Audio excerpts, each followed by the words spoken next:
Et Dieu est honoré quand nous sommes reconnaissants pour tout ce qu'il fait pour nous. Que le Seigneur bénisse nos bien-aimés et encourage chacun de nous à témoigner pour sa gloire.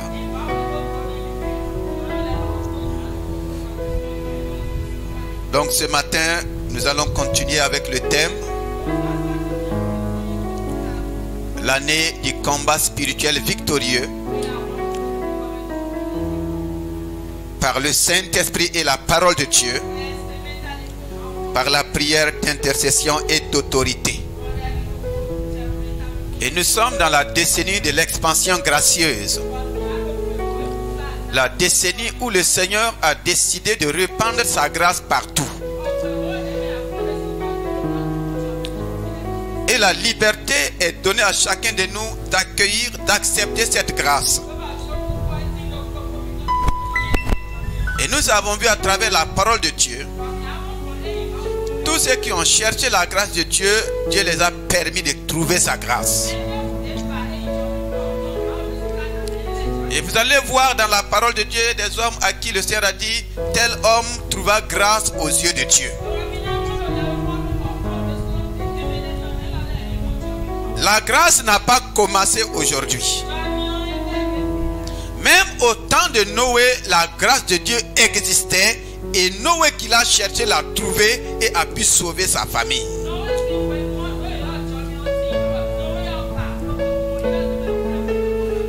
Donc la grâce est le moyen de salut par excellence. Parce que nous sommes sauvés par grâce. Et le moyen maintenant c'est la foi. Le salut c'est par la grâce. Maintenant le moyen que chacun de nous doit manifester pour rentrer dans ce salut, c'est la foi que Christ nous a donnée. On ne peut pas parler de grâce sans parler de foi. On ne peut pas parler de grâce sans parler du Dieu de la grâce. La grâce n'est pas au niveau des hommes. Les hommes parlent de la science qui est différent de la grâce. Dans le monde, vous allez entendre parler, ah, tu as eu la science. Ça, c'est au niveau des hommes. Au niveau de Dieu, c'est la grâce. Donc, nous sommes bénis au nom de Jésus-Christ. Donc, nous avons commencé depuis le dimanche passé. Le Dieu qui écoute la prière.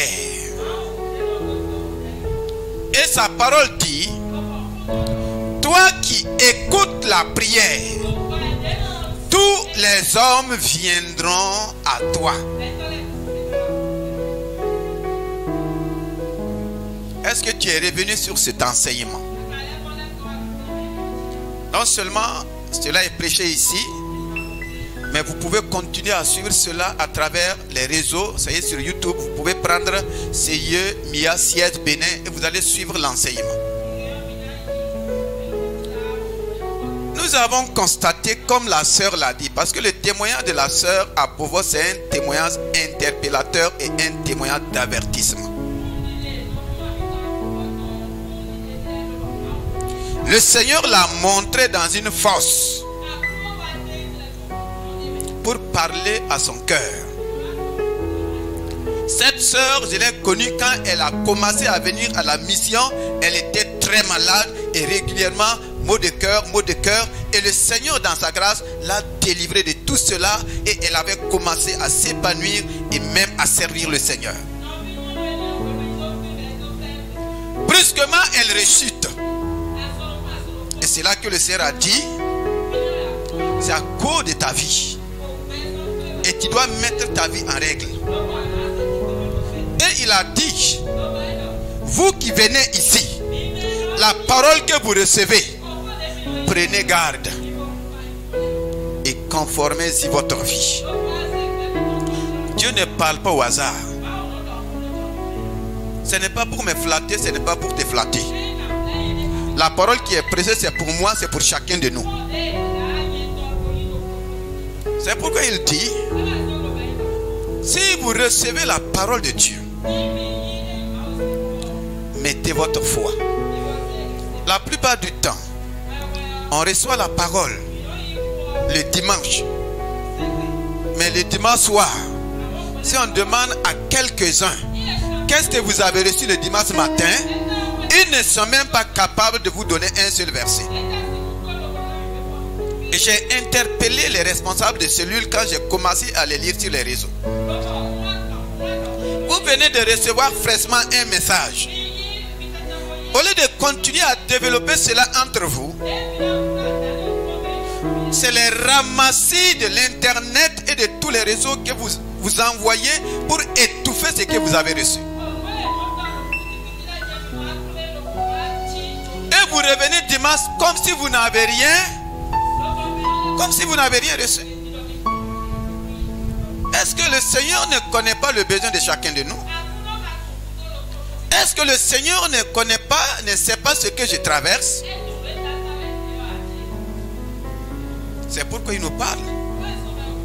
Nous sommes dans un temps de prière.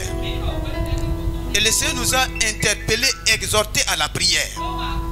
Parce qu'il connaît les défis et les luttes, les souffrances dans les vies. Normalement, ce mois-ci, chacun doit parler prière. Chacun doit confesser prière. Chacun doit encourager prière.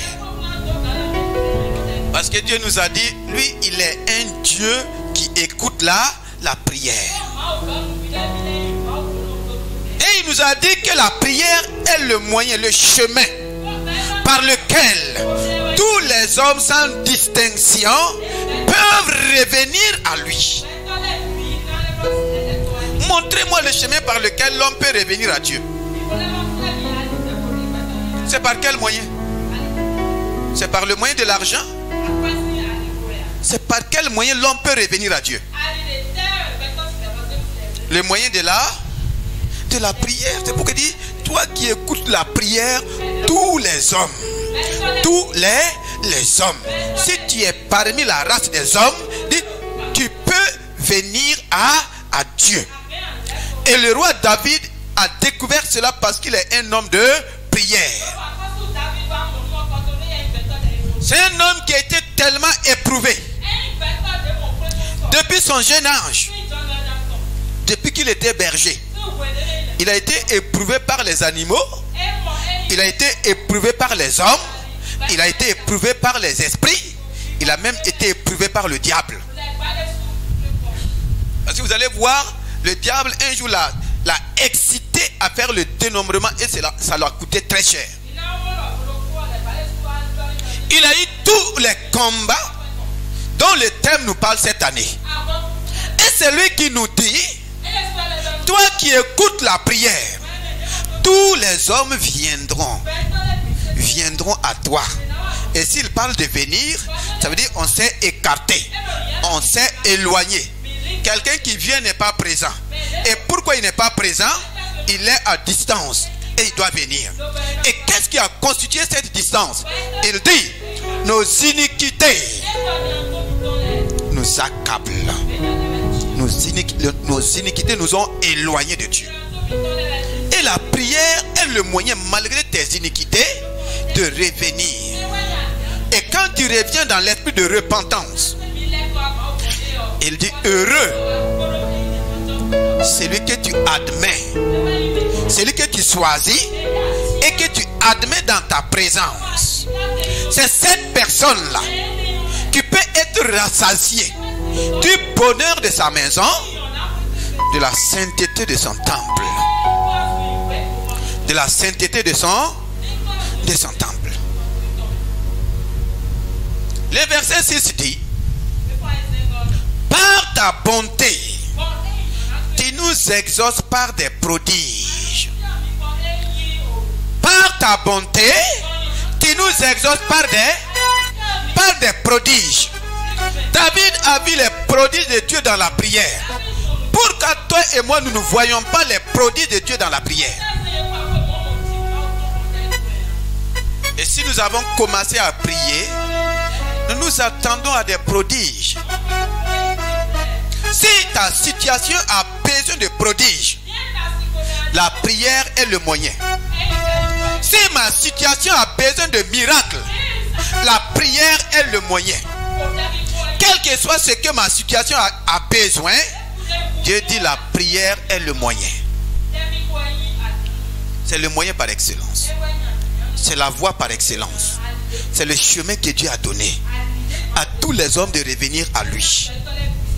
Et la prière n'a pas commencé au temps de David. Ça n'a même pas commencé au temps de Moïse. Ça n'a pas commencé au temps d'Abraham. La prière a commencé au dernier verset du chapitre 4 de Genèse. C'est là que les hommes ont commencé à invoquer l'Éternel. Les hommes les plus malheureux de la terre, c'est Adam et Ève. Ils ont été tellement culpabilisés par leur péché qu'ils ne pensaient plus qu'ils pouvaient revenir à Dieu.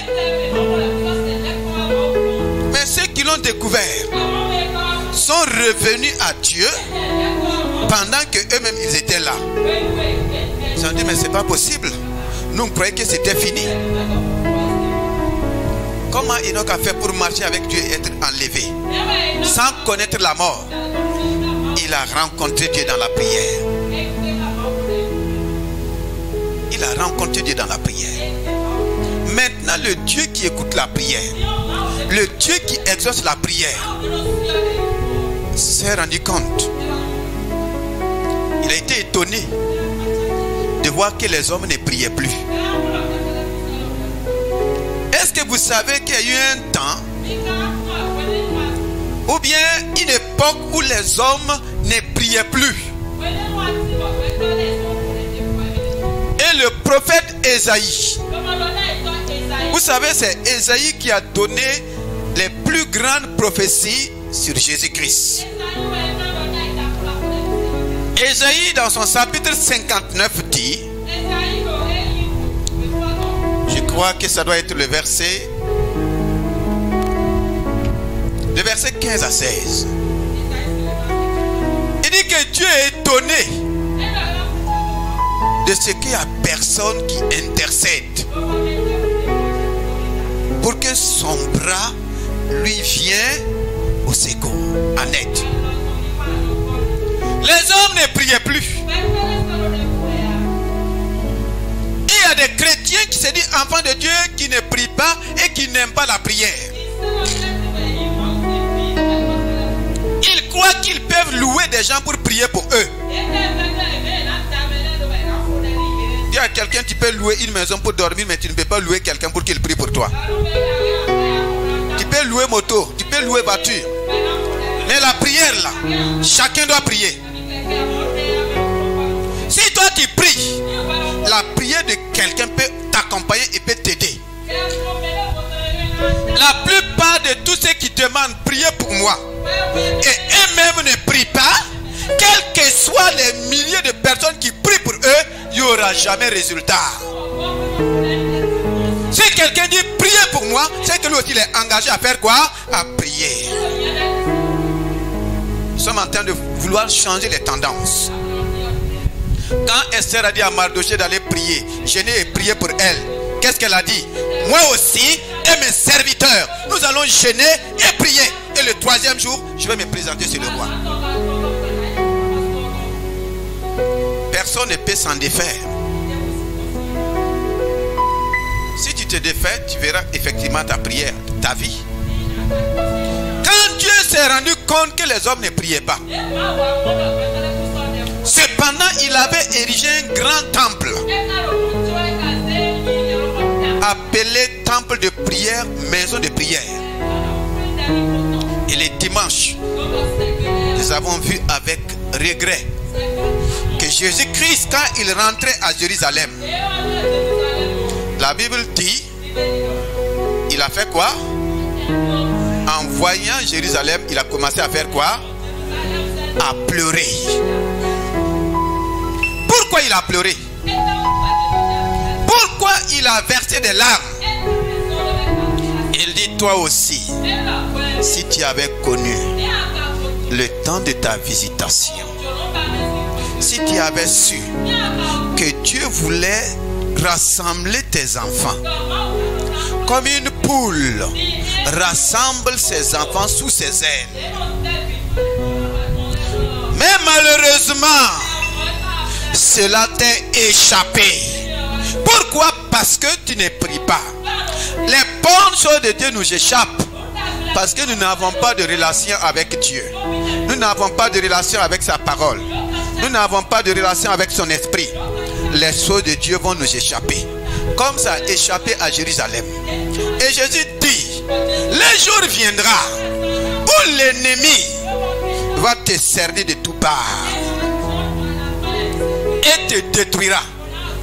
Il va te démonter pierre sur pierre, et il ne va même pas rester pierre sur pierre qui ne soit détruit. Voici pourquoi le Seigneur pleurait. Si tu es un enfant de Dieu, tu ne pries pas. Quand l'ennemi viendra, tu ne pourras pas résister. Quand l'épreuve viendra, elle va te démonter. C'est pourquoi il dit veillez et priez. N'attendez pas l'épreuve pour prier. La plupart d'entre nous, nous attendons les problèmes pour prier. Toi, tu laisses l'eau rentrer et tu veux fermer la porte. C'est possible? Non.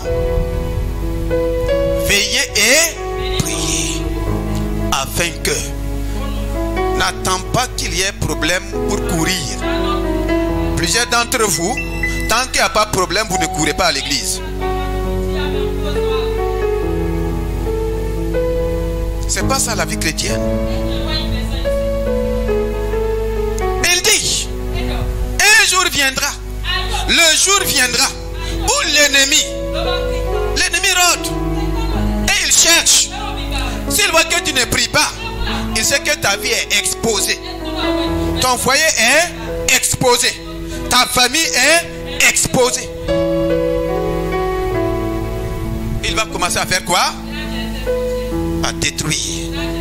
L'ennemi ne peut pas détruire un homme qui prie en s'appuyant sur la parole vérité. C'est pourquoi il a attaqué Jésus, il n'a pas pu. Alléluia. Il a tenté par tous les moyens, il n'a pas pu. Pourquoi il a vaincu Adam et Ève? Il n'avait pas développé une vie de prière. Il n'avait pas de vie de prière. Et beaucoup de vies sont détruites parce qu'il n'y a pas de vie de prière. Les gens courent. Même pour avoir du travail, c'est un problème. Pour un chrétien, c'est pas normal. Pour se marier, c'est un problème. Pour un chrétien, c'est pas non. Ce n'est pas normal. Il y a tellement de choses parce que nous fions notre responsabilité. Il rentre dans le temple. Temple de prière. C'est devenu quoi? Caverne de voleurs. Le lieu où on vendait des pigeons. Qui a amené les pigeons? Si ce n'est pas les responsables du temple, est-ce que quelqu'un peut se lever, venir dresser sa table dans le temple ici pour vendre quelque chose si moi je ne lui donne pas l'accord? Qui a donné l'autorisation aux vendeurs de pigeons? C'est devenu un moyen pour gagner de l'argent. L'église ne doit pas être cela. C'est pourquoi il a fouetté. Il a renversé. Ça c'est le Jésus physique. Pendant ce temps de prière, toi qui viens ici, je veux que tu commences à te connecter à l'esprit et à la parole. Nous sommes responsables de vos vies et de votre éternité. On n'est pas responsable de votre argent et de vos matériels. Mais votre éternité nous incombe. Si vous vous tenez ici, je pars au ciel. Le Seigneur va me demander, telle soeur, tel frère qui venait devant toi, elle est où? Elle est où? Si je vous flatte, si vous partez en enfer, je vais vous joindre. Je vais vous joindre. Ce n'est pas de l'amusement. Maintenant, si vous vous flattez, tout ce que je presse ici est enregistré et je dois en répondre. Il a dit que nous serons jugés selon ce que nous avons prêché. vous aussi vous serez jugés selon ce que vous avez entendu. Chacun a sa responsabilité. Maison de prière, ça devient quoi? Caverne de voleurs. Et aujourd'hui, j'ajoute que c'est devenu un endroit de prostitution. Les jeunes gens plusieurs qui sont assis là, leurs yeux sont tournés, c'est-à-dire qu'ils ne regardent pas le pasteur. Souvent vous vous présentez au groupe musical, c'est comme des vedettes. Vous êtes là mais vos yeux sont sur les jeunes gens. Est-ce que c'est pour ça que le Seigneur nous a appelés? Non. La Bible dit on s'est réunis pour devenir meilleurs. Mais l'apôtre Paul s'est rendu compte, au lieu d'être meilleur, le monde dit que nous sommes pires. C'est pourquoi Jésus a pleuré. Une vie sans prière est une vie lamentable. Parce qu'on sait les dégâts qui vont venir si l'ennemi s'élève. L'ennemi n'a pas besoin de beaucoup d'efforts pour détruire une vie sans prière. Si tu ne pries pas, tu es spirituellement mort. C'est devant le tombeau de Lazare que Jésus a pleuré aussi.